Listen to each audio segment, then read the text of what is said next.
ലോക്സഭാ തെരഞ്ഞെടുപ്പ് കാലത്ത് വടകര മണ്ഡലത്തിൽ വിവാദം സൃഷ്ടിച്ച കാഫിർ സ്ക്രീൻഷോട്ടുമായി ബന്ധപ്പെട്ട കേസിൽ മുസ്ലിം യൂത്ത് ലീഗ് നേതാവ് പി.കെ. കാസിമിനെ പ്രതിപട്ടികയിൽ നിന്നും ഒഴിവാക്കി. തിരുവള്ളൂർ സ്വദേശിയായ പി.കെ. കാസിമിന്റെ പേരിൽ സ്ക്രീൻഷോട്ട് വ്യാജമായി നിർമ്മിച്ചതാണെന്ന് വ്യക്തമായതോടെയാണ് പ്രതിപട്ടികയിൽ നിന്നും അദ്ദേഹത്തിന്റെ പേര് ഒഴിവാക്കിയത്. അതേസമയം കേസിൽ അറസ്റ്റിലായ ഡിവൈഎഫ്ഐ നേതാവ് ജിതിൻ ഭാസ്കറിന്റെ ജാമ്യാപേക്ഷയിൽ കോഴിക്കോട് സെഷൻസ് കോടതി നാളെ വിധി പറയും. കാഫിർ സ്ക്രീൻഷോട്ട് കേസിന്റെ പ്രതിപട്ടികയിൽ നിന്നും യൂത്ത് ലീഗ് നേതാവ് പി.കെ. കാസിമിനെ ഒഴിവാക്കിക്കൊണ്ടുള്ള റിപ്പോർട്ട് വടകര 1ാം ക്ലാസ് ജുഡീഷ്യൽ മജിസ്ട്രേറ്റ് കോടതിയിലാണ് പ്രത്യേക അന്വേഷണ സംഘം സമർപ്പിച്ചത്. കാസിമിന്റെ 3 ഫോണുകൾ ഉൾപ്പെടെ ശാസ്ത്രീയമായി പരിശോധിച്ചിട്ടും കാഫിർ സ്ക്രീൻഷോട്ട് അദ്ദേഹം പ്രചരിപ്പിച്ചു എന്ന ആരോപണം സാധൂകരിക്കുന്ന ഒരു തെളിവും പോലീസിന് ലഭിച്ചില്ല. ഇതോടെയാണ് അന്വേഷണ സംഘം കാസിമിനെ പ്രതിപട്ടികയിൽ നിന്നും ഒഴിവാക്കാൻ തീരുമാനിച്ചത്.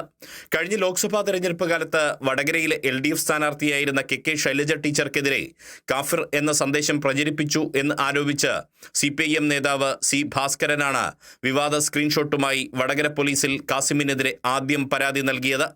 സ്ക്രീൻഷോട്ട് നിർമ്മിച്ചത് കാസിമാണെന്ന ആരോപണം CPIM ഉൾപ്പെടെ ശക്തമായി ഉന്നയിച്ചതോടെ LDF സർക്കാർ നിയോഗിച്ച അന്വേഷണ സംഘം കാസിമിനെ ചോദ്യം ചെയ്തു. നിരപരാധിത്വം തെളിയിക്കാൻ കാസിം തന്റെ 3 ഫോണുകളും അന്വേഷണ ഉദ്യോഗസ്ഥർ മുൻപാകെ ഹാജരാക്കി. എന്നാൽ അന്നും മൊബൈൽ ഫോൺ പരിശോധനയിൽ ഒന്നും കണ്ടെത്താനായില്ല. പിന്നീട് പോലീസ് അന്വേഷണം നിലവിൽ ഡിവൈഎഫ്ഐ കോഴിക്കോട് ജില്ലാ കമ്മിറ്റി അംഗമായ റിബേഷ് രാമകൃഷ്ണനിലേക്ക് എത്തി. അതോടെ കേസ് അന്വേഷണം നിലച്ചു.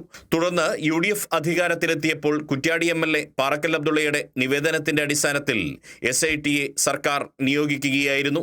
പുതിയ SIT നടത്തിയ അന്വേഷണത്തിലും ശാസ്ത്രീയ പരിശോധനയിൽ ഉൾപ്പെടെ കാസിമിനെതിരെ തെളിവുകൾ ലഭിച്ചില്ല. ഈ സാഹചര്യത്തിൽ കൂടിയാണ് അദ്ദേഹത്തെ പ്രതിപട്ടികയിൽ നിന്ന് ഒഴിവാക്കി റിപ്പോർട്ട് സമർപ്പിച്ചത്.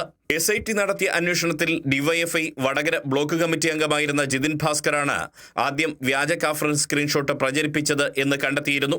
തുടർന്ന് അറസ്റ്റിലായ ജിതിൻ ഇപ്പോഴും റിമാൻഡിലാണ്. ജിതിൻ സമർപ്പിച്ച ജാമ്യാപേക്ഷയിൽ കോഴിക്കോട് ജില്ലാ സെഷൻസ് കോടതി നാളെ വിധി പറയും. SIT നേരത്തെ ചോദ്യം ചെയ്ത് വിട്ടയച്ച ഡിവൈഎഫ്ഐ നേതാവ് റിബേഷ് രാമകൃഷ്ണനും മുൻകൂർ ജാമ്യാപേക്ഷ സമർപ്പിച്ചിട്ടുണ്ട്. Kerala vision news, Kozhikode.